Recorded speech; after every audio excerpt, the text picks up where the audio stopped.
What is up, full-time family? It is time for Full-Time MMA Live. We got a lot to talk about today. We had some breaking news over the night. And we got some even more breaking news like right now as Alexander Gustafsson is out of his weight. I believe actually Volkan Ozdemir's out of the fight.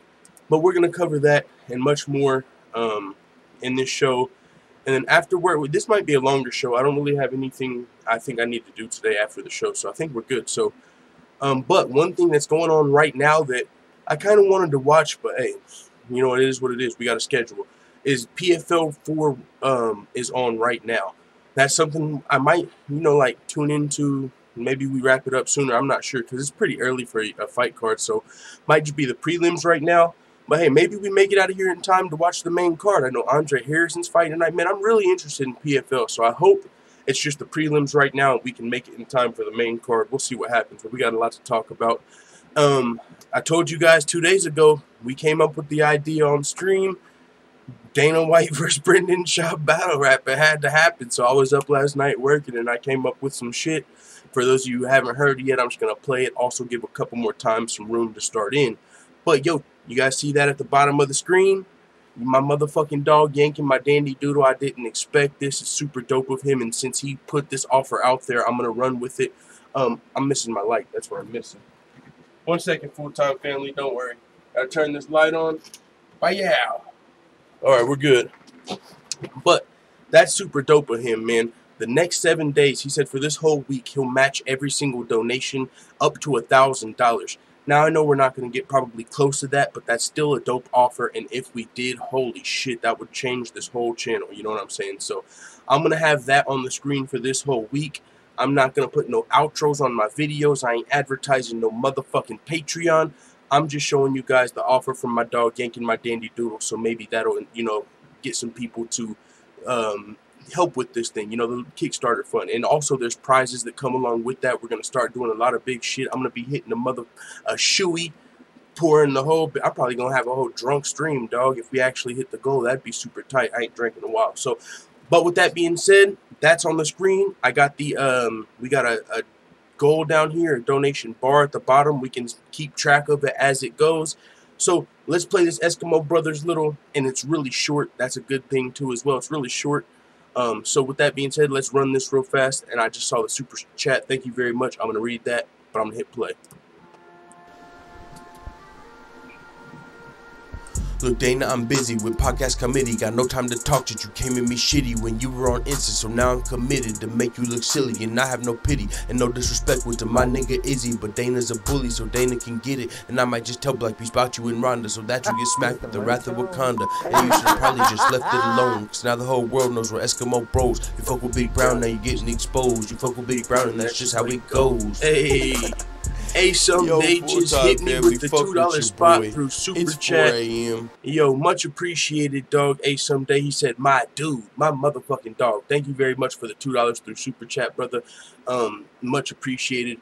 But yeah, that was a little quick motherfucking Yes Indeed remix, Brendan Schaub. We might run that again later throughout the week. But yeah, man, if y'all ain't heard it, I put it out last night. Yeah, but with that being said, we got some breaking news, some shit to talk about, some UFC welterweight action going on. My motherfucking dog, Darren Till, might fuck around and find himself in a title spot. Who would have saw this coming?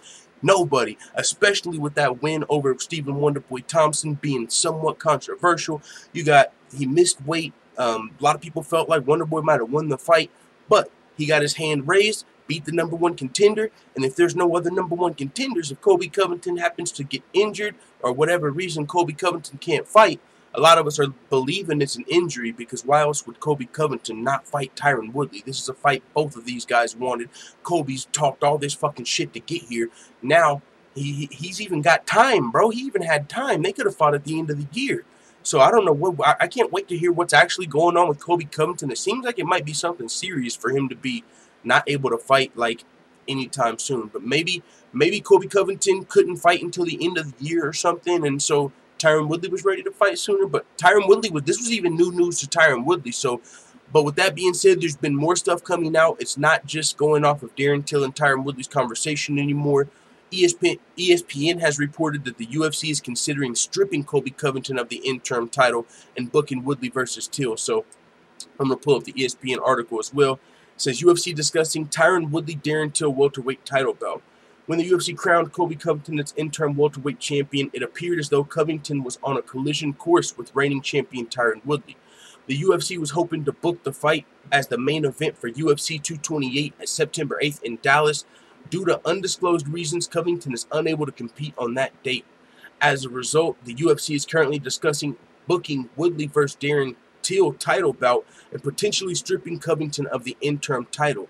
Even more reasons no one gives a fuck about those interim titles. It's another champion that might get stripped of their interim title. An interim title at this point, man, it really doesn't mean anything. And just more of a reason you can't really blame Brian Ortega when there's like, oh, you want this shiny interim belt? Like, no, I already got the title fight. What does that do for me? How about I get some fucking championship pay? But yeah, so Covington might get stripped of the interim title. I don't like that situation. I don't like when it happened with Tony Ferguson. I think they won that interim title, but hey, it is what it is, man. Colby Covington did just beat Rafael Dos Anjos fucking a month ago, so I guess we can strip him, but it's like, what the fuck did he fight for a title for? You know what I'm saying? But hey, it is what it is. It happened. It was still a good fight, but maybe he'll fight for a title when he comes back. We'll see. I'm sure he'll be talking shit if Till does get the title fight. But this is the thing. Darren Till is saying that Tyron Woodley is turning down the fight, though. Check this out. Yeah, I don't know who Woodley's going to fight if he doesn't fight Darren Till. And Tyron Woodley, I mean, I kind of see where he's coming from, and some of the fans as well. There's a lot of fans saying Darren Till getting a title shot, but he just missed weight. How can he get a title shot? And aside from Darren Till and Colby Covington, and I guess Kamaru Usman, he did just beat Damian Maia, but I believe Damian Maia might have been coming off of a loss. But either way, I mean, maybe Kamaru Usman versus Woodley. That's the only other guy aside from Darren Till that's available. And the bigger fight, I mean, is going to be Darren Till in my mind. He's got a lot. He just beat Wonder Boy in Liverpool, main evented Liverpool. Kamaru Usman did his Thug Thizzle versus Damian Maia, but I believe Darren Till is probably more closer to the title shot at this point. But if he missed weight in his last fight, some fans are saying, shoot, give it to Kamaru. You missed weight. How do you? And then I just saw on Twitter, Yoel Romero, you know, that's another, he missed weight recently. And so people are telling him, how are you going to fight with Daniel Cormier? You just missed weight. You got to prove you can make weight. But that's not the only thing, right? Yoel Romero missed weight twice, so it's a little different. But at the same time, I saw his manager saying, how are people telling Yoel Romero that he needs to make weight, but not Darren Till? How's it, you know? So that's the situation going on. But if Colby's out, man, I'm not going to lie. I would love to see Darren Till versus Tyron Woodley. And I think it's a very winnable fight for Tyron Woodley. In my mind, it might even be a better matchup for him than Colby Covington. I mean, Colby Covington is a guy that was going to probably be a lot more similar to Rory McDonald, a guy that beat Tyron Woodley in the past. He was going to be able to probably provide that type of style matchup a lot more than a Darren Till. Darren Till's a guy, he's got great striking, great Muay Thai and stuff like that.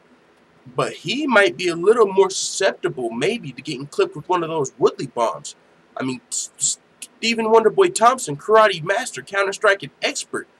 Woodley almost got him out of there in that first fight. I mean, Tyron Woodley's definitely the champion for a reason. So, I mean, I don't even know. I definitely don't think he's scared of here, but I think he's kind of just blindsided. It was in the moment. He didn't even know what was going on whenever Darren Till approached him with it on Twitter, like, yo, sign the contract or something. Like, yo, take the fight. And he's like, what fight?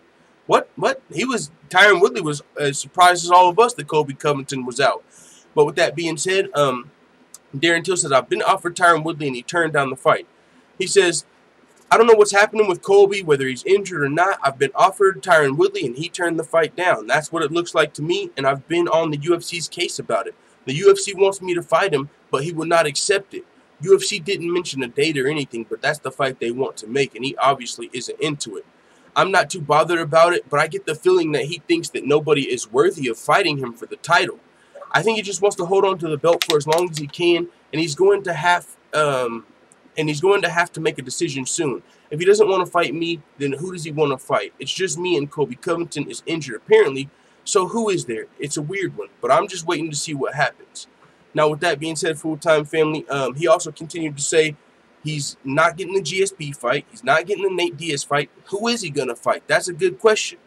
If Tyron Woodley's not fighting Colby, who else is there? It's literally out of Darren Till and Kamaru Usman. So what would you guys rather see? I mean, I would like to see either one of those fights. Kamaru Usman might be a tougher matchup. I'm not sure, but with the style matchup. But with that being said, actually, I'll be right back, full-time family. I'm going to run this song one more time, but I got this fruit I was supposed to eat, and now it's hot as fuck up here, and it's going to get ruined since I'm live streaming, so I'm just about to run and put this in the fridge. I'll be back in about 15 seconds, so just one more time.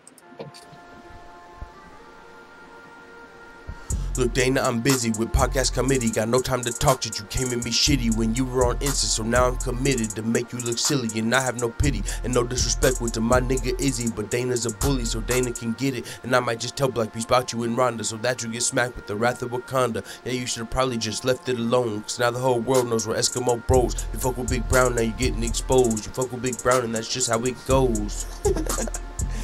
Yo, what up, full-time family? Alright, yeah, my bad. I had to run before my fruit got ruined. But with that being said, man, this is an interesting situation. Can't wait to hear more from Colby Covington, how he's out. Still undisclosed. I don't know how he got the injury. Probably fucking doing some WWE stunts, diving off the turnbuckle. You know what I'm saying? That would be crazy if he was like at Ring of Combat or something like that and he got injured. But it is what it is. We don't know how it is. We'll see what happens. But in the meantime, in between time, it looks like the UFC is working on Woodley versus Till. And maybe after Woodley has more time to talk about it or think about it, talk it over with his team, think about his options, maybe he'll take the fight. But it seems like Woodley's first response was, nah, dog. So we'll see what happens. I'll keep you guys updated. Moving on, let's see what the full-time family's talking about. We got I'm Him. He says, Tyron is scared. Leon Dubson in the building forward always says, whoa, full-time, don't you be doubting my boy Darren. Till is the best opponent, is pinned against the cage, and Woodley literally camps behind the black lines. I'm not doubting. Hey, we're talking about the champion here. I mean, it's not about doubting Darren Till. I'm very confident in Darren Till. If you remember my Darren Till versus the world, but the thing is, this is still the champion, and it would be like, I don't know if it would still be short notice. I mean, it feels like it's short notice, but maybe it's not, because if it takes the fight now, maybe when they schedule the fight in the future, we'll have time for a full camp. But why I say that, and before his Wonderboy fight, I would have probably even been more gung-ho, like, Tyron Woodley, duck your motherfucking taco, Darren Till is on the way. But that Wonderboy performance, it wasn't the most impressive, right, versus Wonderboy on top of missing weight, so it's just kind of marred a little bit to me in that sense, but he still got a chance in the fight. Darren Till could knock Woodley out, but what if he had a bad weight cut? What if he was drained coming into the fight? You know, there's just some questions from that last fight, but I would still like to see the fight. Darren Till still my motherfucking dog. Israel A full-time, your dog in the building. What's going on? Kind of like I said, you know, I'm gonna lose and gambling's for fools, but that's the way I like it, baby. I don't want to live forever. Hell yeah, man.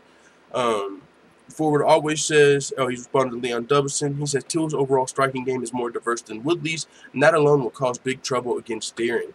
Yeah, but I mean, Woodley, I mean, you could say Wonderboy's striking game was more diverse than Woodley's. You know what I'm saying? That it is. His striking game is more diverse. That didn't win him either fight. You know, just because you have a more diverse striking game doesn't mean, you know what I'm saying? It's going to be, you're going to have to figure it out. But I think Tyron Woodley would make those adjustments in his training camp to bring in the right guys and figure something out. He's a pretty smart guy as well. So I would not just count Woodley out against Darren Till. I mean, I think Woodley would probably be a little bit of a favorite, but Darren Till still got a chance for sure. He still can win the fight. That weird guy says Woodley probably has his heart set on Covington just a little bit, but he's secretly also probably thinking, yes, now I can get that Nick fight. Maybe. Oh, who said that? Motherfucking, you're a genius, dog. That weird guy. Yeah, hey, what up, Nick? I'll fight for any title at any weight. What up, DC? He was calling out DC. Bada boom, bada motherfucking that weird guy. You got one. Now it's time for Nick Diaz to okay. Tyron Woodley's been wanting a Diaz fight, but it wasn't open. I'm glad you brought that point up, because now Nick Diaz, just like last week, said, I'll fight anyone for any title. I'm sick of all this baddest man on the planet talk. Okay, well, now you got a welterweight. You ain't even got to go up to heavyweight. We got the perfect fight for Nick Diaz. He was just talking about he'll fight for any title at any weight class, and now there's an option. I'll see it. It works. Darren Till missed weight. Kamaru Usman, I don't think anyone's going to want him to fight over Nick Diaz. Colby Covington's injured. Nick Mother trucking Diaz versus Tyron Woodley now. Let's see if Nick Diaz is really about what he was saying on Instagram. If I'm Tyron Woodley, fuck, I ain't fighting. I'm not. You know what? How about I'll fight Darren Till after we figure out what's going on with Nick Diaz. Because I remember that Instagram post from last week. He just said he'll fight all the way up to head. He wants to fight DC. How about you just come fight me? I wanted to fight you. I wanted to fight your brother. And now you're ready, right?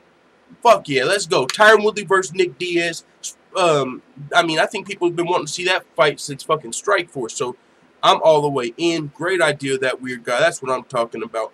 Forward always says, just state my point of view. Till is slightly a favorite for me. This is a topic we'll need to discuss in a hangout closer to fight night. Oh, yeah. Yeah, that's for sure. Yeah, man. It's a close fight, but yeah, Till, yeah, he's I'm not counting Till out, but I think right now it would be hard for me personally to pick against Tyron Woodley in a fight, just because, I mean, he's been beating some tough guys. What he did to Wonderboy was still impressive. I mean, people say what they want to say. Wonderboy, it's like a fucking, if Wonderboy's not going to change his style up, it's hard to figure that shit out. We saw Darren Till. They both fought Wonderboy, right? Who looked better? I mean, in the fight with Wonderboy. MMA doesn't math. It doesn't work when you say, okay, I fought this guy and he beat you, so that means I'll beat you.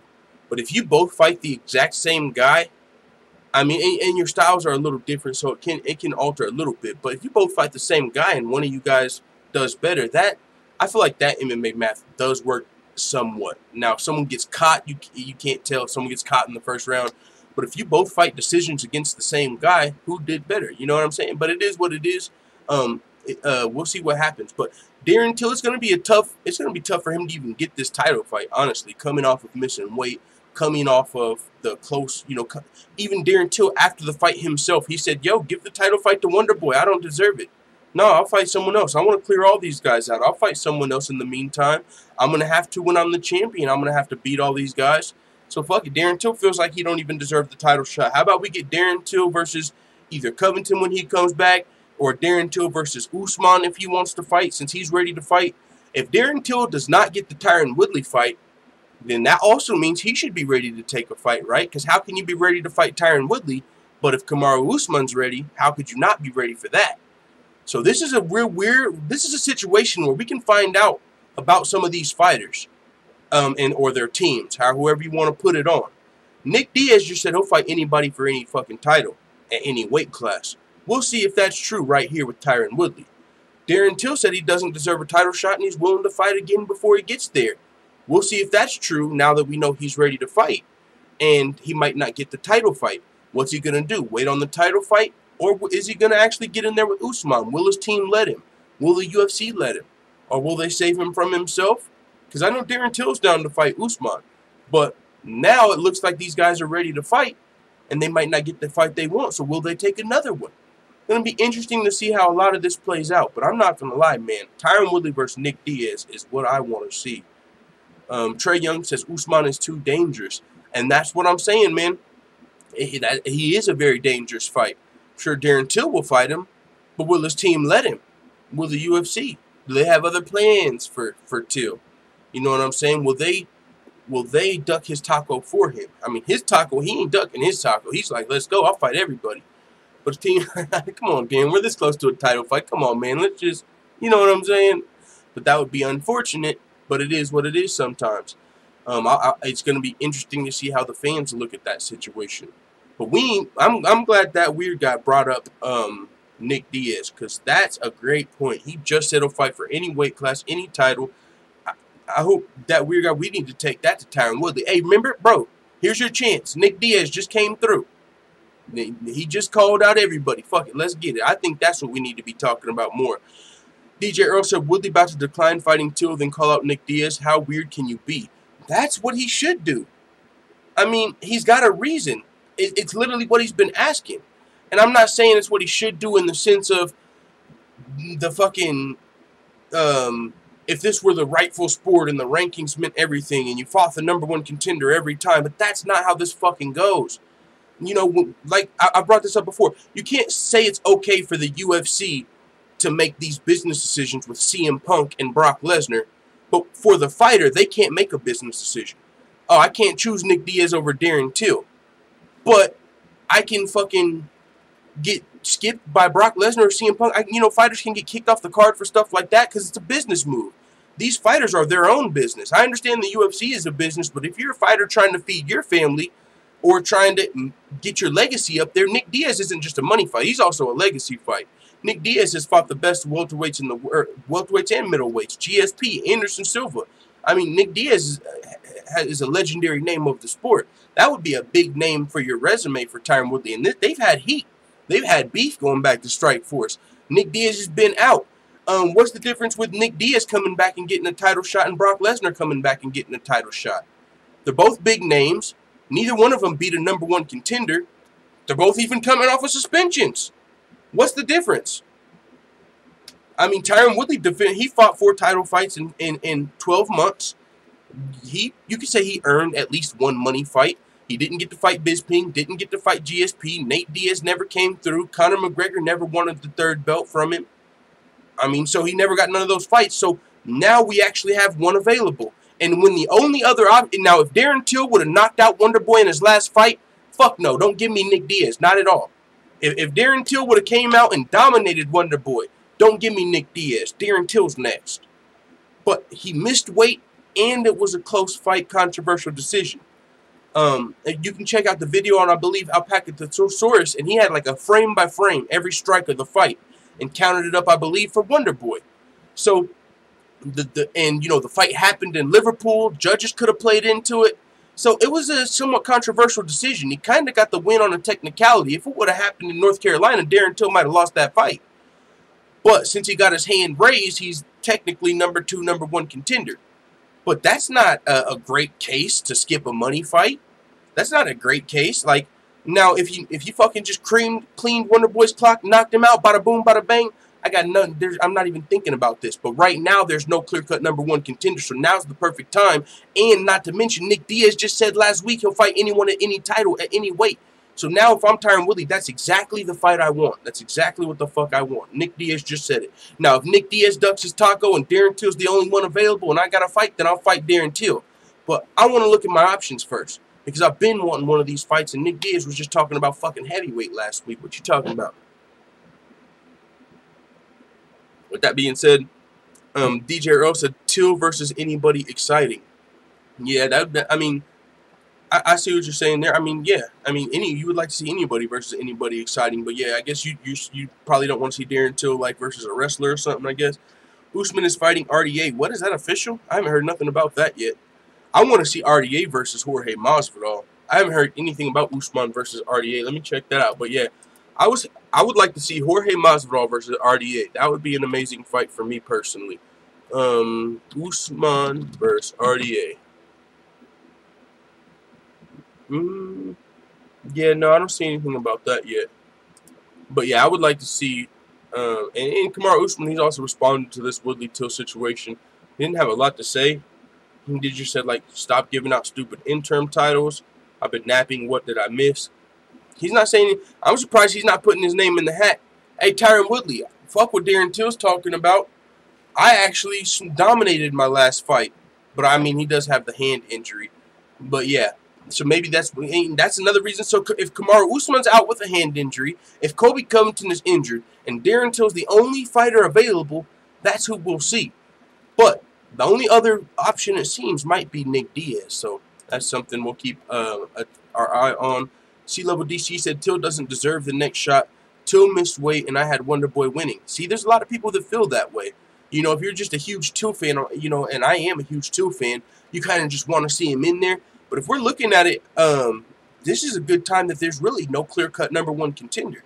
Just being unbiased, I mean, you got Usman up there, Till up there, and Covington. 2 might be injured, and one of their last wins was controversial. But you got a super fight potentially with Nick Diaz, a big name. Ain't fought in a while. You want to come back? What's up, homie? I mean, you said you'll fight for... It's almost a perfect situation in a sense that Nick Diaz, man, he's been out for a while, and that's one of the things I was saying. Like, you'll fight. It's pretty convenient that you'll fight for any weight class, any title at any weight class now that everybody's booked. Woodley's got to fight the interim champ Covington.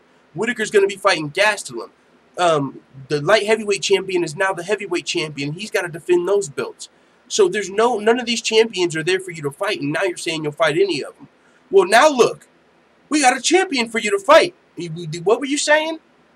It's a great time to see if Nick Diaz really wants to fight. And if Nick Diaz doesn't want to fight Tyron Woodley right here, then he's just not ready to fight until he gets the right fight. You know what I'm saying? Maybe a winnable fight.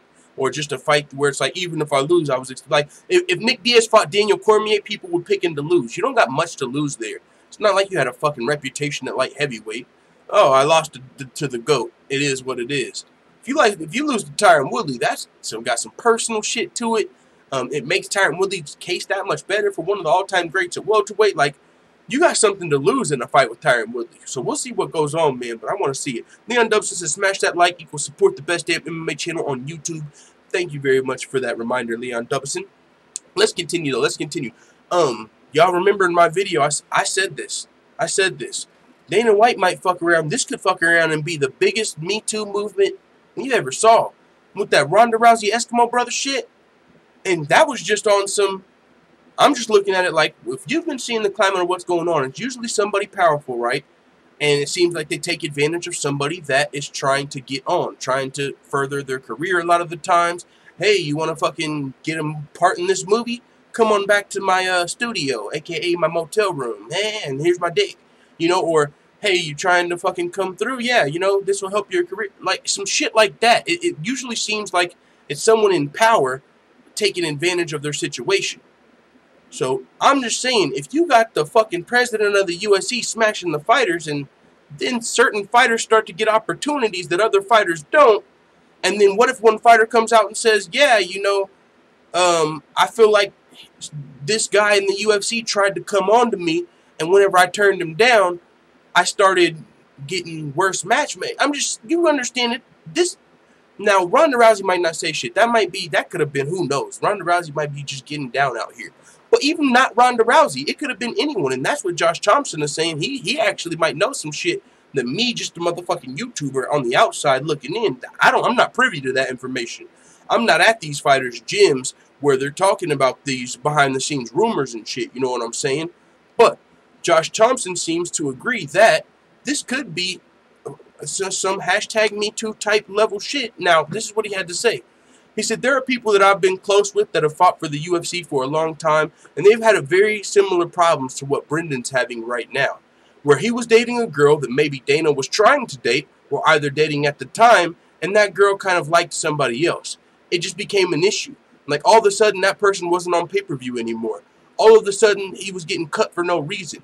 It was little things like that. It just seems really, it's so funny for someone who has made $364 million. Really, I don't get it.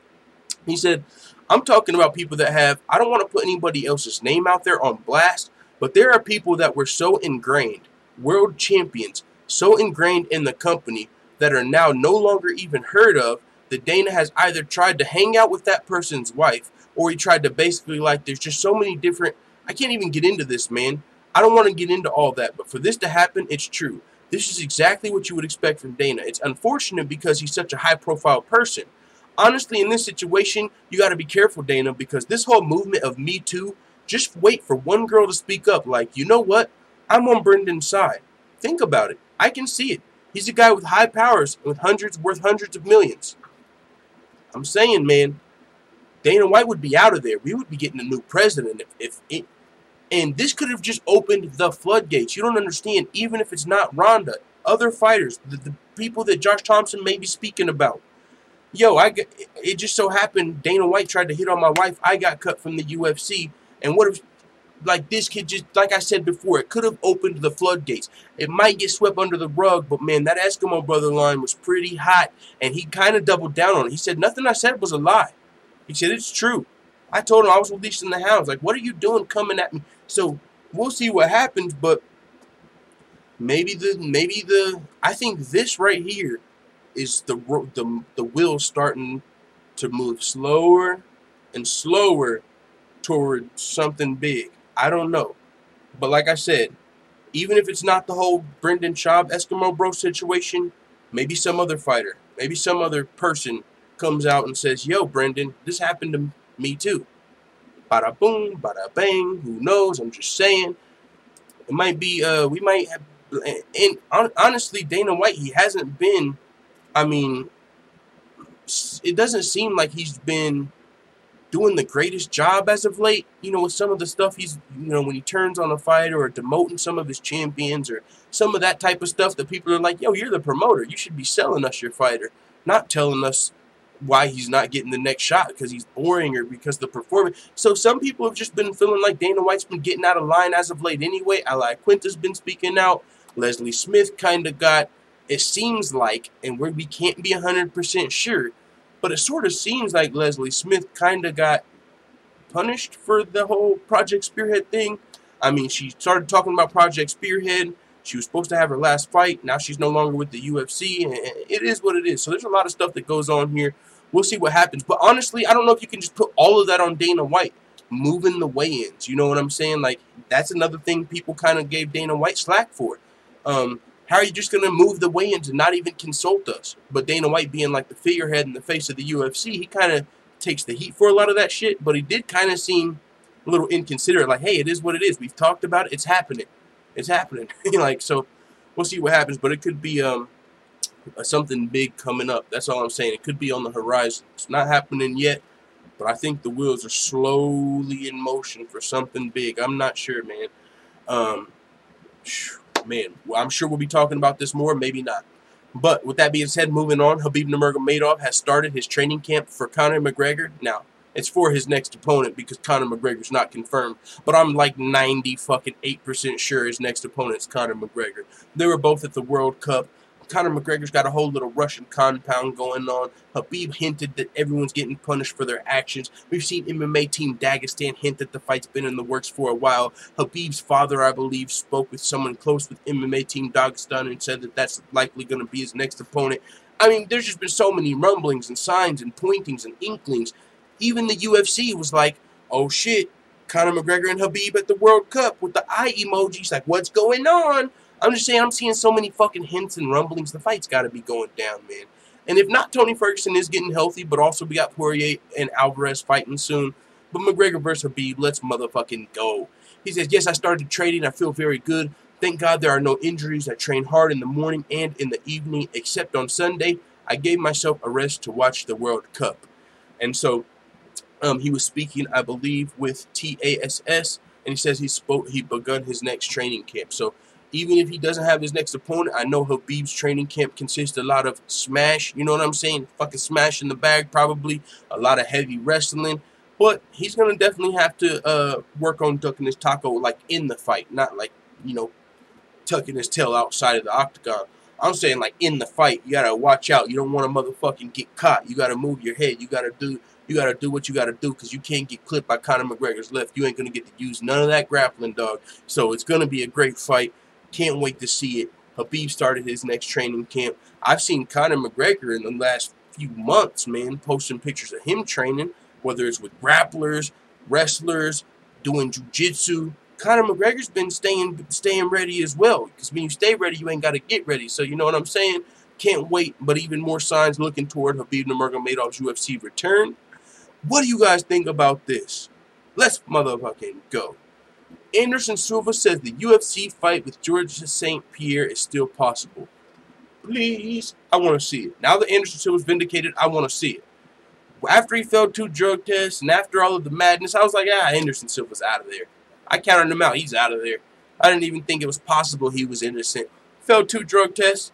Kind of like John Jones. Failed 2 drug tests. You're out of there.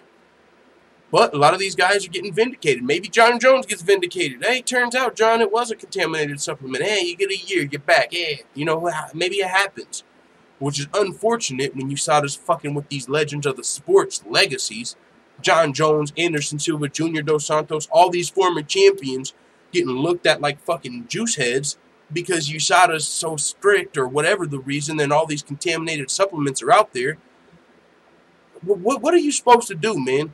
You can't control these motherfuckers making the supplements.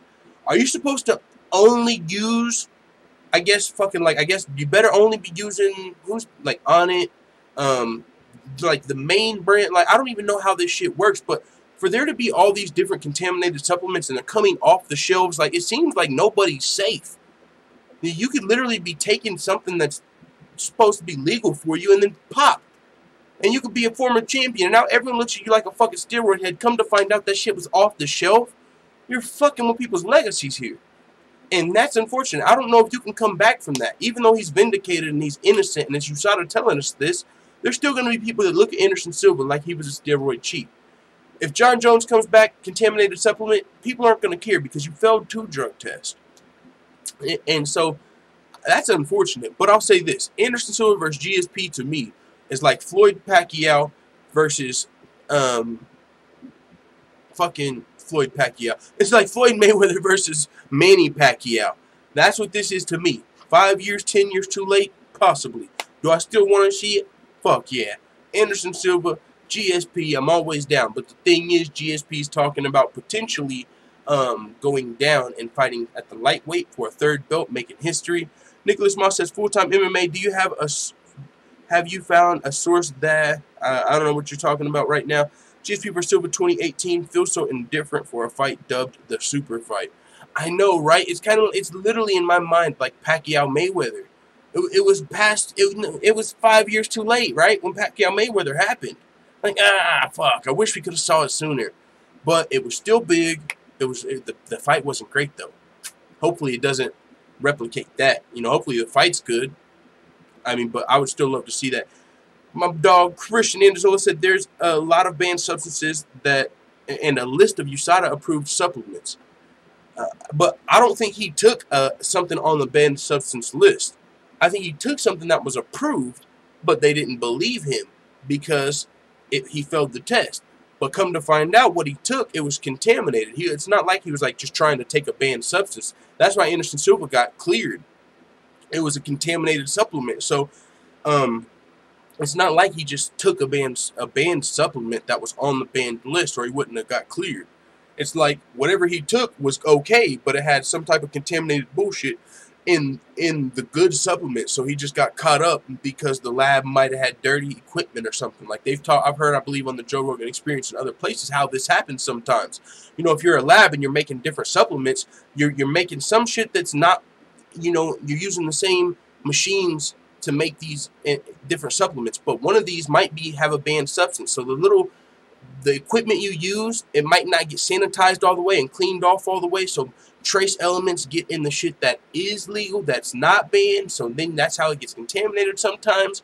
But it's unfortunate that you see these people having to they get punished before they're found innocent. They're guilty until proven innocent in these situations. Junior Dos Santos, Anderson Silva, we already looked at them as guilty. They got suspended, and then come to find out they're innocent. But they've already been punished. He already got pulled out of his fight. Junior Dos Santos already lost his Francis Ngannou fight. So he got punished for that. Lost his fight, lost the paycheck for that fight, made everybody think he failed a drug test, made everyone look at Junior Dos Santos like he was on steroids. So he's getting punished before he's even found innocent. Come to find out he's fucking innocent, but maybe the damage is already done. Same with Anderson Silva. He was already punished. People counted Anderson Silva off as some drug cheat. Anderson Silva was before USADA. He wasn't clean. He was part of the, you know, steroid era. Come to find out it was dick pills and contaminated supplements. So, but it feels like he's already been punished for that. C-Level DC says, does GSP versus Silva do 1 million pay-per-view buys in 2018? Man, it might do like 800,000. It might do like some John Jones DC numbers. I don't know if it can hit 1 million, especially after UFC 225.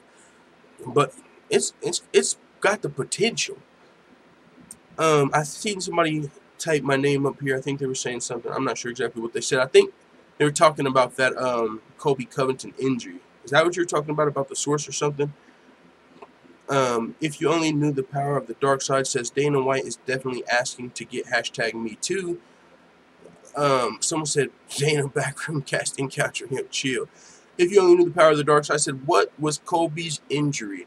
Then no, it's not even 100% that it's an injury. It's just that's what Darren Till believes. That's what the reports are assuming, because why else would he be out of his title fight? And I'll keep you guys updated on exactly what it is, but we don't know what type of injury it is. But for the UFC to be making Woodley versus Till, the reasons are still sort of undisclosed. But Colby Covington just won that interim belt. So we don't know what's going on with Colby Covington.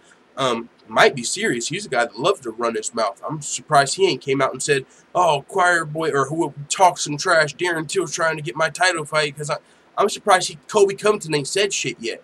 So maybe it's serious, maybe it's not, but it is what it is. It looks like the UFC's trying to make Till versus Woodley, and Woodley's not up for it as of right now. So interesting. It's really interesting what's going on. The situation's still unfolding.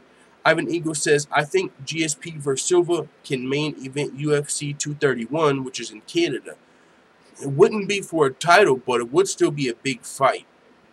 I don't know if the UFC would main event a non-title fight. Maybe they would. It would be a big fight. I'd be down, like McGregor versus Diaz or something. Fuck it. You know what I'm saying? Yeah, I would be down. That would be a big fight. And that might be one of the only fights that could headline a pay-per-view that's not a title fight. Seismic Shock said, gotta say, Chael is really good at what he does. Oh, yeah, Chael Sonnen is the GOAT. That's my motherfucking dog. DJ Earl said, I think McGregor comes back noticeably but better. So do I, man. So do I. I think McGregor's been working on his shit. He's got the McGregor Fast Cardio program. He had that boxing camp. I mean, even if his cardio is not going to fucking last 10 rounds, just doing that boxing fight, and if he's just been staying ready like it seems like he's been doing on his Instagram and stuff like that, you could imagine. If he just been working on his cardio this whole time, I think his cardio is even going to be that much better. I mean, on top of his striking. Now, I'm sure he's working on his grappling a lot, especially if he's going to be taking on Khabib, but I think McGregor's going to come back and look a lot better too. Leon Dubson said, fighters therefore really do deserve their title of innocence after the fact, but the damage is done. Yeah. The damage is done. That's what sucks. It's like, that's almost some lawsuit type shit, but it's almost. It's hard to fucking sue USADA in the UFC, especially just being a fighter. You know how that is. But it's almost like, bro, you tarnished my career. And it is for sure lost wages for Junior Dos Santos. Whenever Junior Dos Santos got pulled from his Francis fight, that's almost more than lost wages. If he beat Francis right there, the #1 contender, Junior could have been fighting for the title again already. He could have rematched Miocic for the title. He could have been the guy that, you know what I'm saying? But flagged by USADA. Now we got to wait until I get proven innocent. Everyone in the meantime is looking at me like a fucking steroid head. And I lost my paycheck to Francis. I'm watching Francis fight Stipe. Come the fuck on. Like, you're getting punished, dog. Like, that's some lost wages. You're losing money. Can't feed your family. You can't go fight at Bellator in the meantime. You can't go box in the meantime. You can't do none of that shit because you're under contract. So you're literally forced to sit out and not work while you're innocent. Meantime, the whole time you're innocent, you can't work. You can't do nothing. There's no way that's fucking should be going on. That doesn't just seem right, if you know what I'm saying. So, but what do? Fucking sue USADA? What do? And then what? The UFC gets pissed off at you, and then you probably start getting fucking, your ranking starts dropping or something out of nowhere. You get hard-ass matchups. Then you lose your good grace with the UFC. It's never a good side to be on the bad side of your boss. It's never a good thing to be on the bad side of your boss. But what if you're getting fucking wronged, you feel like, by USADA? So you're like, man, I want to sue USADA. But now the UFC's like, are you sure? We won't like you. And you have to be in good graces with the UFC. Or you know what? You know how that can go if you're not. If you're not one of the UFC's favorites, then you might get shit on. So it's like, what do? What the fuck do you do in these situations, man? These fighters kind of, it's fucked up sometimes, but I don't see how it's going to change unless there's some crazy fucking union rallying effort, and it's just so hard to do that in individual combat sports. So it is what it is. That's the big saying, man. It is what it is, but if we'll see what happens. But Anderson Silva versus GSP, I'll admit that's a fight I'm definitely more interested in now that Anderson Silva is innocent. Before, not so much. Moving on, we got some news. Volkan Ozdemir fucking out of his UFC 227 fight with Gustafsson. That's very unfortunate. That was a great fight. Great light heavyweight title eliminator, essentially. And Ozdemir just got moved into this fight. Ozdemir was supposed to be fighting at UFC Hamburg in the main event against Shogun. Got the call up to fight Gustafsson, and now he's out of that fight. So that's unfortunate for Ozdemir, who was looking to get a big opportunity coming off that loss to Daniel Cormier. But it says an injury has officially forced light heavyweight contender Volkan Ozdemir out of his scheduled August 4th bout with Alexander Gustafsson. MMA Fighting confirmed this news Thursday following the initial report by ESPN, which reported that a broken nose is the culprit for Ozdemir's withdrawal. Looks like he was doing some hard sparring possibly leading up to this fight. A little bit of short notice, making sure he was ready, you know. got his nose broken sparring. Again, the other guy was probably an asshole, but it is what it is. You're training for a big fight, title eliminator. I'm not as I'm into here. I don't care if you got injured in training for this fight. It is what it is. Sometimes that happens. But if you get fucking concussed when you're training for Brian Ortega, that's where I got an issue, because it's like you don't even got to be worried about his striking as much. Yeah, he can catch you, but this motherfucker's likely going to be trying to choke the life out of you. Why are you getting hit so hard in training that you're slurring your words and stuff, if that's what happened? So that's why I was more upset about the Brian Ortega, Max Holloway situation. But this is understandable. Ozdemir, broken nose, probably hard sparring. We'll see who steps up to face Gustafsson now. Fucking, this is like musical chairs. First it was like Rockhold. What about Romero? It would be a #1 contender fight. How about Romero versus Gustafsson? Romero's a guy that's been trying to get up to 205, wanting a big fight, but it hasn't really presented itself. He's trying to get damn near straight to a title fight. But Romero might not be able to get to an immediate title fight, not only because he lost his last title fight, because he missed weight twice. It's not about just missing weight once. You missed weight twice, so a title fight again, third in a row? Come on. I just don't even see where Yoel Romero would be getting another title shot immediately. But if he can beat Gustafsson, fuck yeah, I would like to see him fight for that 205 title. So maybe Romero can jump in this fight and take on Gustafsson, but other than that, maybe we just get a short notice light heavyweight. But we were looking at Rockhold versus Gustafsson. Rockhold was injured. And then we were looking at Ozdemir versus Gustafsson. Ozdemir injured. So now we're needing an opponent for Gustafsson again for UFC 227. So we'll see what happens. Maybe Yoel can step up if he wants a title eliminator. He's definitely been vying for a title shot. So we'll see if he's ready to step up and take this fight at 205 on somewhat short notice. Quincy Pindola said Romero, the Cuban Missile Crisis. Actually, Romero's the Cuban Missile and Julian Marquez is the Cuban Missile Crisis. It would be crazy if they ever actually matched up the Cuban Missile versus the Cuban Missile Crisis. That would be crazy. But, you know, that's actually Julian Marquez's nickname. If only you knew the power of the dark side, said 185.2 pounds. Come on, bruh. No, but his last one versus Luke Rockhold was more. And I realized that one, I think he only had like a month for the fight. But it's just 2 times in a row. I know he only missed by 0.2 pounds. That's not a big deal. But I'm just saying it's just 2 times in a row. Let's see. GSP does best in short notice fights, says Mr. Perfection. Yeah, so let's move on. What we got next? This is, we got Luke Rockhold almost pulled a Diaz brother on Brock Lesnar at UFC 226. It says, I was trying to judge the situation because I was about to pull a Diaz brother and jump on his back and kick Brock in the head. Pull a Diaz brother and jump on his back and kick him in the head. That made it even funnier. Whenever he said I was about to, the second part, jump on his back and kick Brock in his head. You know, the Diaz brothers, motherfucker, you know how it goes down. If you got the whole Diaz crew, the scrap pack around, and you try and fuck with one of them, man, it's not just, and it don't seem like it ain't no fair ones, man. We're all here. We all got our boys back. You might get motherfucking hit from this side, somebody on your fucking neck, choking you from the back, kicked in the dome. You're just probably getting fucked up if you end up in a confrontation with the scrap pack. Might jump on your back and kick you in the head. So Luke Rockhold said, I was trying to judge the situation because I was about to pull a Diaz brother and jump on his back and kick Brock in the head. I saw Brock enter the arena as we were getting staged and ready for DC, so I knew something was up. I was trying to judge Brock. Brock was coming in hot and pushed DC, but DC kept his composure and was trying to laugh it off. So I'm not a big fan of Brock and his smile, so I wouldn't mind taking a leg home. Okay, Luke. Luke's still coming off of a little bit of injury, but he had his boys back. Regardless of the antics, Rockhold isn't a fan of Brock Lesnar. He says, I don't like him because of the fact that he cheats. That he was exempt from USADA testing so that he could cheat. And the fact that they bring him back after that positive test and treat him like a king, that's everything that's wrong with the sport. I understand DC's point of view. He wants the money. I wish him the best. I want him to kick Brock's ass and do that. But the fact that this sport promotes Brock Lesnar coming back off of a positive steroid test after they exempt him before the fight and he still tested positive, you don't see that happening in any other sport, and it's sad to see it happen in this sport.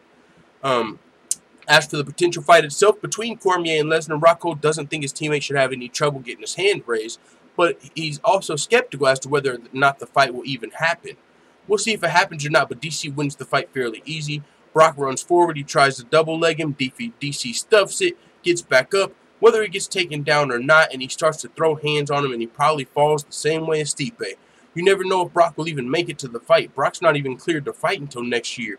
It's sad we talk about this, that the whole public and everyone gets behind this shit. It just pisses me off. I'm fed up with this shit. I don't like talking about cheaters. He's got a great point, but that's why I say you can't fault anybody else when they make a business decision. Whenever these fighters say, I want the fucking money fight, I want the legacy fight, whenever Tyron Woodley wants to fight Nick Diaz instead of Darren Till, who just missed weight, and, you know, whenever you want someone, a champion, to fight the #1 contender and they don't for the money fight, they're doing what they're learning from the UFC. Whenever you got Brock Lesnar failing fucking steroid tests, getting the exemption, coming back, he beat Brock Lesnar, it was overturned, so he's getting a title fight off of an overturned fight, that's a business decision. And I hear Chael Sonnen the GOAT, he talks about it like you guys are looking at it the wrong way. It's about DC getting this opportunity. I hear that. I mean, but a champion versus champion super fight was also a big opportunity. And I don't know if DC's payday is really worth the entire sport kind of getting shit on. You know, but maybe it is. I mean, it's not just DC's payday, to be fair, though. It's also the UFC's big payday. They're making a lot of money off of it, too. It's not just DC, so can't even be like, oh, but DC wants to fight. So does the UFC, or they wouldn't be. Do you think if the UFC did not want Brock Lesnar to fight Daniel Cormier could say, yeah, I know that he cheated, and I know that it wouldn't look right, but come on, UFC, just get Brock in here for me. Do you think that Daniel Cormier could tell the UFC to fucking bring the Big Show over just because he wants a payday? No, it's got to make sense, and the UFC also has to be behind it. They're not going to do it just because DC wants it. And so with that being said, it's still kind of black eye, I would say, for the sport, having a guy who almost looks like the fucking poster boy for performance-enhancing drugs whenever he's looking like the Brock Lesnar we all know and love. But how could he go through 6 months of testing and make it to the fight? So that we still have to see if that happens. It's going to be interesting how this plays out, but Luke Rockhold, not a big fan of Brock Lesnar, and that's also a sentiment I've been seeing. A lot of people feel like DC is just going to walk over Brock Lesnar. He knocked out Stipe. Brock's got no chance. Man, I fucking hope so, because if Brock Lesnar does fuck around and beat Daniel Cormier, who we're all crowning as the GOAT now, that would be not only a black eye for the sport, it would be a slap in the face. I mean, you would literally have the people, like the casual fans, and just, it would literally be like the world taking the shit on us MMA fans if people were walking around, calling Brock Lesnar the GOAT of MMA. Oh yeah, but he beat your GOAT. If Daniel Cormier was the GOAT and Brock Lesnar beat Daniel Cormier, what does that make Brock Lesnar? The GOAT? Oh my God, I would fucking probably slit my wrist, and not the way where I would kill myself, but the way just to feel some fucking pain or something, because I would be so pissed off. If I had to even listen to people argue with Brock Lesnar being the GOAT of MMA, I would fucking hate life for a week. It would suck. And so that would be unfortunate. But everybody's acting like Brock, it's no chance, no chance. He's just going to knock him out. That's even something I believe Chael Sonnen's been, like, man, he's not going to win. Luke Rockhold, he should win fairly easy. But there's a huge what if. Huge what if. What the fuck if he wins, dog? So with that being said, speaking of Brock Lesnar, WWE, Daniel Cormier, Luke Rockhold, a.k.a., we got Cain Velasquez training at the WWE Performance Center. What the fuck is going on here? What's going on here? I seen Cain Velasquez in a luchador mask like last month or the month before at a WWE event. Had the mask on. It looks like Cain Velasquez might be making a serious run in the WWE. You know how long we've been waiting for Cain Velasquez to come back? If you're going to tell me when he's healthy, he's going to the WWE, god damn.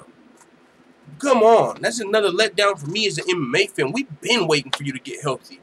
Hell, half the reason DC ain't been up at heavyweight yet is waiting on you. That's half the reason he didn't fight Stipe yet. He was still saying when Cain comes back, he's going to be the best heavyweight in the world. Daniel Cormier still feels like Cain Velasquez is the best heavyweight in the world. And you're going to go to take your talents to the WWE, dog? And it's not official yet, but we're starting to get hints that Cain Velasquez, like, and think about it this way.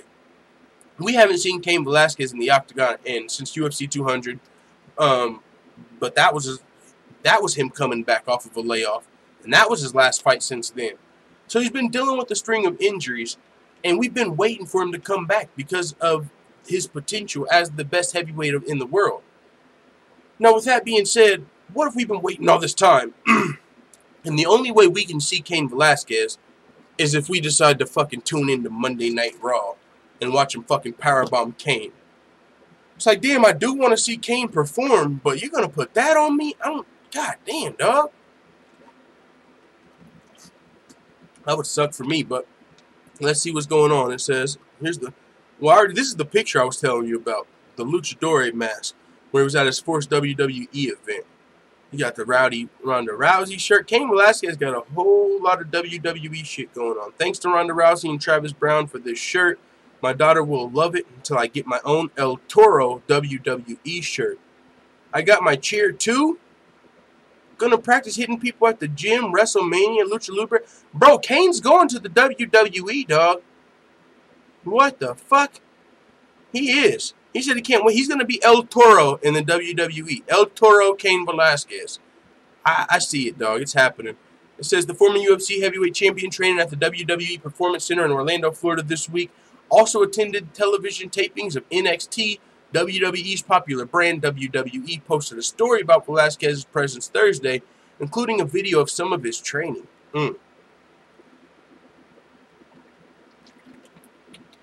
Man, unfortunate. Looks like we got another former UFC champion going to the WWE. But it is what it is. We get Brock, y'all get Cain. You know what I'm saying? You can't tell me there ain't some type of, like, NBA trade. You know how NBA teams trade? Like, I'll give you motherfucking LeBron. You give me motherfucking KD. You know, but you got to give me KD and, like, Steph because LeBron's the GOAT. But you know how those trades go. You know what I'm saying? The trades. This will help my team. This will help your team. The UFC and the WWE have a great relationship, it seems clearly. The fact that CM Punk's came over, the fact that Ronda Rousey goes over, now Cain's going over.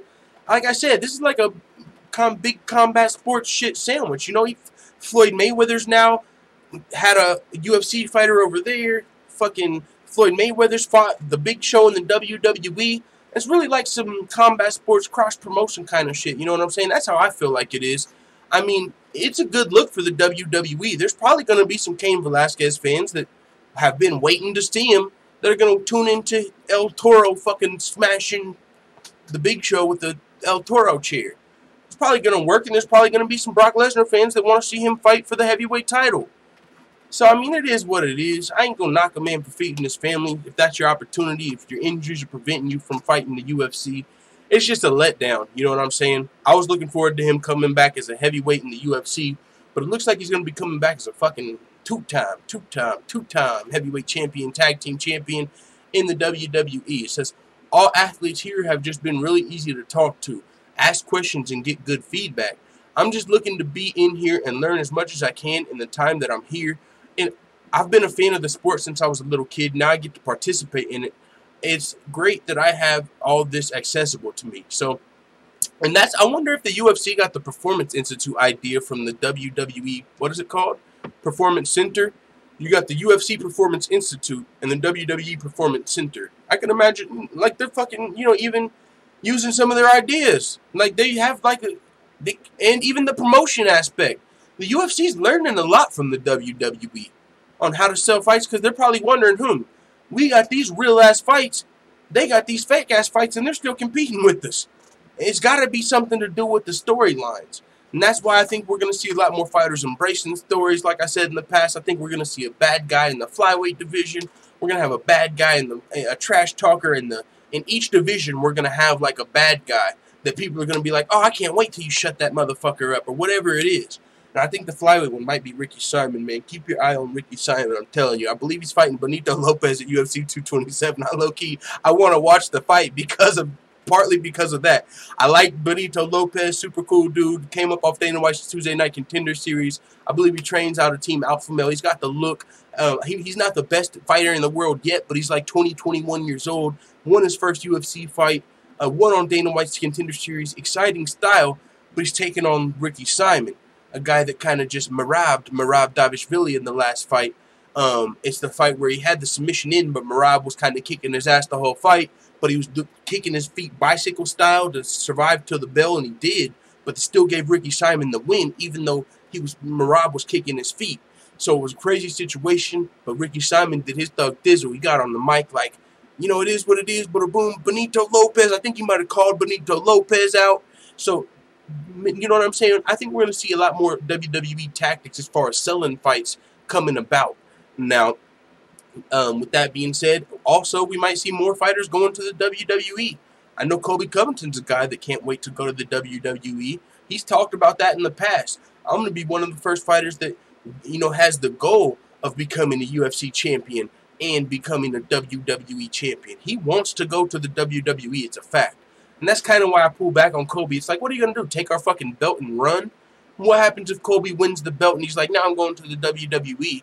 And then it's like, we have that whole Conor McGregor stigma of, yeah, you're the welterweight champion, but you better never beat Colby Covington. So, you know, it's not like we're going to call you the champ. And it's like, oh, my God, Colby's in the WWE, and that would suck if he, like, took the belt and ran. That would suck. But he's a guy that there's a lot of UFC fighters interested in moving to the WWE. And from what we just read here, it looks like Cain Velasquez is a done deal. Looks like he's for sure in there. El Toro, he's got the name. He's training at the Performance Institute. He's talking about his ability to potentially fight in the WWE. Looks like we're going to be seeing El Toro in the motherfucking WWE sometime soon. That being said, Alexander Volkanovski wants to take Chad Mendez's head off. What you guys think about Alexander Volkanovski versus Chad Mendez? That would be a great fight after UFC Boise.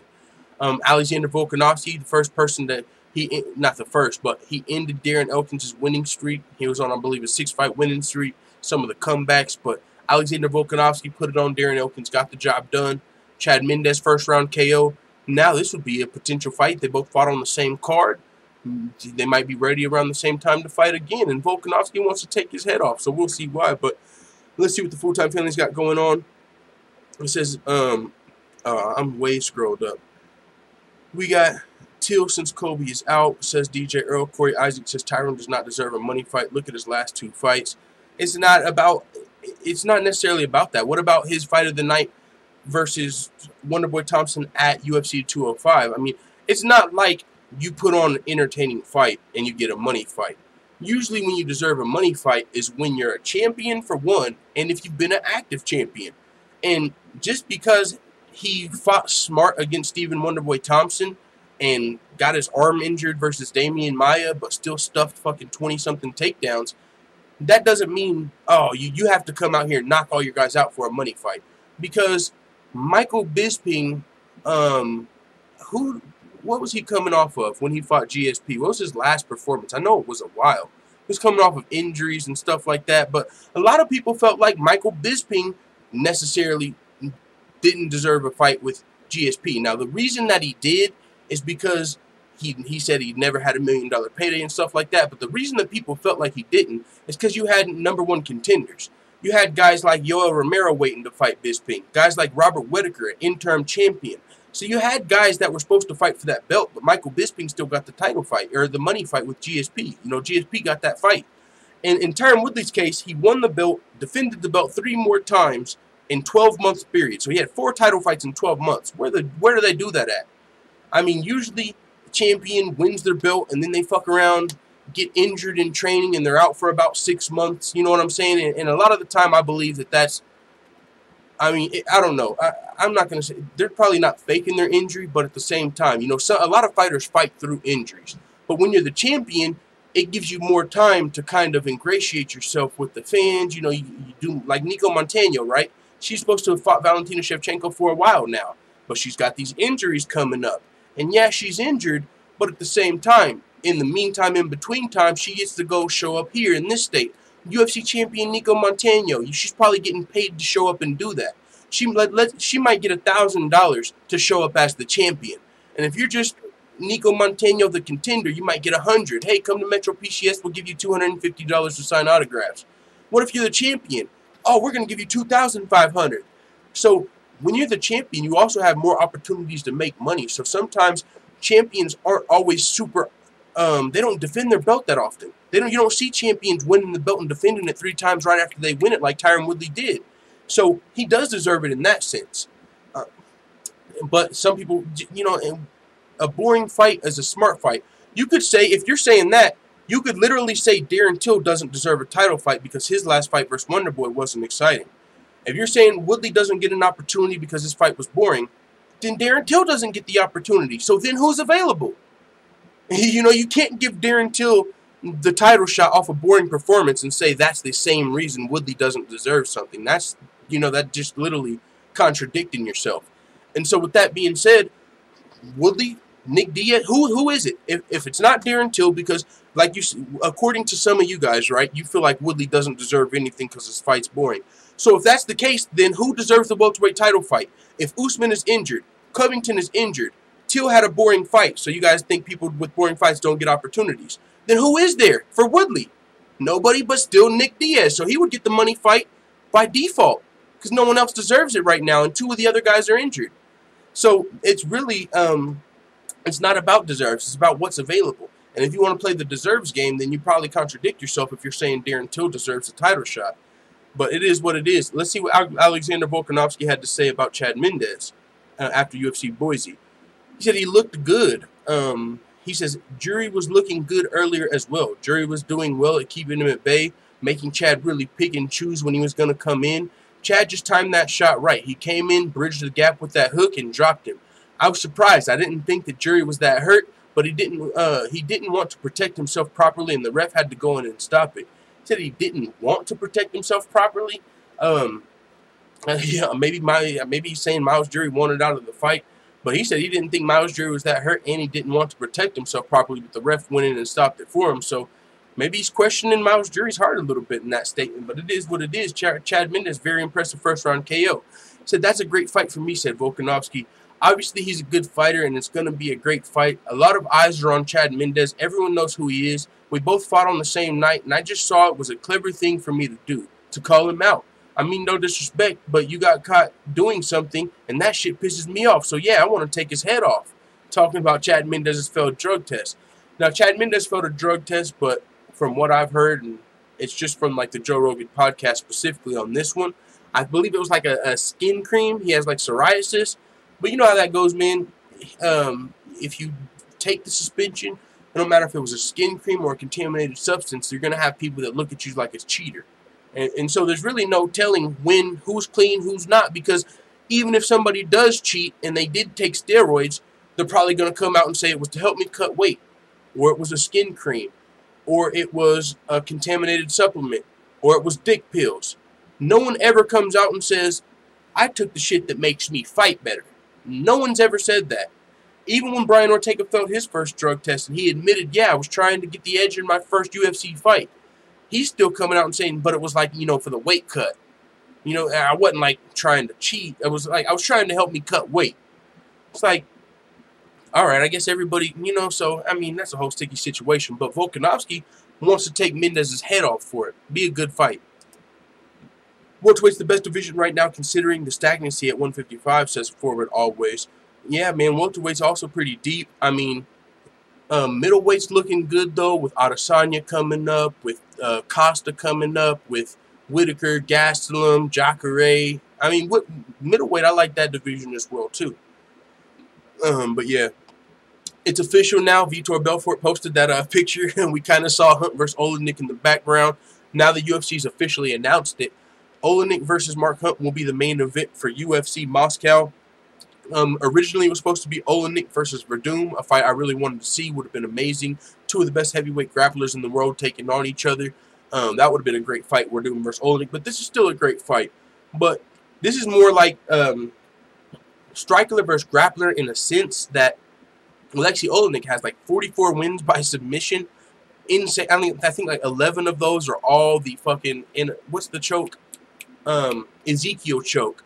And Mark Hunt, he's one of the most experienced, decorated strikers of the heavyweight division. So we'll see where this fight plays out. Mark Hunt likely going to have the advantage standing up. Could potentially take this fight home with one of those Mark Hunt walk-off KOs. But Alexei Oleinik, in his last fight, I believe, versus Junior Albini, he like walked up on him and just like pulled Ezekiel choke. Like he like hugged him and fell backward and had the choke locked up. I don't know if that's going to work on Mark Hunt. So we got a dope heavyweight fight coming up. And it's not a pay-per-view. It's just a fight night. I've seen some people say, oh, that's not a good main event. I think so. It's just a fight night. You're acting like it's a fucking pay-per-view or something. Mark Hunt versus Alexei Oleinik is a fight I want to see. And with that being said, it's the UFC's debut in Russia. Might see some other bigger names. Not like huge names, but you know what I'm saying? Some of like maybe a Marabek Taisimov. Maybe Said Nurmagomedov, not Khabib, but you know, some of those names, some of those other dope Russian fighters up and coming up in the UFC. So I think it's going to be a fun card for sure. We got an update with Alexa Grasso versus Angela Hill. Looks like Alexa Grasso is out. Courtney Casey is in. So we've got Courtney Casey versus Angela Hill going down at UFC Lincoln. Mexico's Alexa Grasso was forced to withdraw from her fight with Angela Hill due to undisclosed reasons. Now, as of Thursday afternoon, Courtney Casey will take her place against Hill on the Nebraska card August 25th. ESPN was the first to report the news. Hill last fought February where she outpointed Martin Moroz, the former Invicta FC champion, and is 2-2 since joining the promotion in 2017. Angela Hill, I believe, is also the first African-American woman UFC fighter. I think that's on her Twitter. I saw that. I think that's something that's pretty cool. I mean, I don't know if they should put, I don't know. I think that's something that's pretty cool as well, though. Angela Hill 31 is currently ranked. You know, I'm just saying that because I think that's something that you could put in like a article. You know, I think that's a cool fact. But it is what it is. Maybe some people don't give a fuck. Angela Hill 31 is currently ranked number 2015. She's currently ranked number 15 in the UFC's 115-pound division per the official contenders list. Actually, remember she lost her spot to Mackenzie Dern. Did they give Angela Hill her spot back? I wonder who got knocked off their block. UFC.com. Let's check out these rankings. I remember that was somewhat of a big deal. Angela Hill felt like she got slighted. Mackenzie Dern beat another unranked girl and therefore got the number 15 ranked spot. But that just so happened to knock Mackenzie Dern out of there, or knock Angela Hill out of there. She was like, what the fuck? I've been fighting in the UFC, and this chick just gets to knock me out of the rankings? Like, that's kind of fucked up. But she got her spot back, so where's Mackenzie Dern? Mackenzie Dern got knocked back out? Maybe they put her flyweight? What? So it looks like they knocked Mackenzie Dern back out of the rankings. Maybe after Angela Hill made a deal. It wasn't just Angela Hill. Other fighters. It wasn't just Angela Hill. Other fighters spoke out on behalf of Angela Hill. Like, yo, this is... I think Felice Herrig was one. Like, how is Mackenzie Dern taking Angela's ranking like that, dog? You know, so there were some of the other fighters that spoke out about that. But it looks like Mackenzie Dern actually got her knocked back out of that 15 spot. Angela Hill got her rightful spot as the number 15 contender back. And now she's got a huge opportunity to fight the number 10th ranked strawweight. And if Angela Hill can win this fight, shoot herself potentially into the top 10. But the way things goes, I could see, you know, sometimes when you beat a fighter, you take their ranking. Sometimes when you beat a fighter, they put you one spot where they were, right? So if Angela Hill wins, I could see them moving her up to 11 and Grasso up to 10. But, I mean, still really close to the top 10. So a big opportunity for Angela Hill. Somewhat of a short notice fight for Courtney Casey. CSH Combat Sports in the building. What is up, coach? In the chat. That's dope. That's dope to see. Courtney Casey in the building. She's coming off a two-fight losing streak. So she's going to really need this win over Angela Hill for sure. She's coming off 2 split decision losses. I mean, it's rare somebody loses 3 split decision losses in a row. So if that's the case, Angela Hill might fuck around and need a finish in this fight. You know what I'm saying? Because it's rare somebody loses 3 or a dominant performance. Because Courtney Casey looks like she's been getting... And in these fights, I mean, in this fight here versus Michelle Waterson, I'm sure, you know, this is just looking at the fight metrics, but it looks like Michelle Waterson on paper dominated the fight. She outstruck her by almost double the significant strikes, scored 3 takedowns, but it was still a split decision. So with that being said, 2 split decision losses for Courtney Casey. She's going to be taking on Angela Hill. Going to be interesting to see what happens if that goes to the judges. CHS Combat Sports says Casey might lose. Yeah, it's going to be a good fight. I'm looking forward to it. But I think if it went to a decision, I'd be interesting to see how it played out.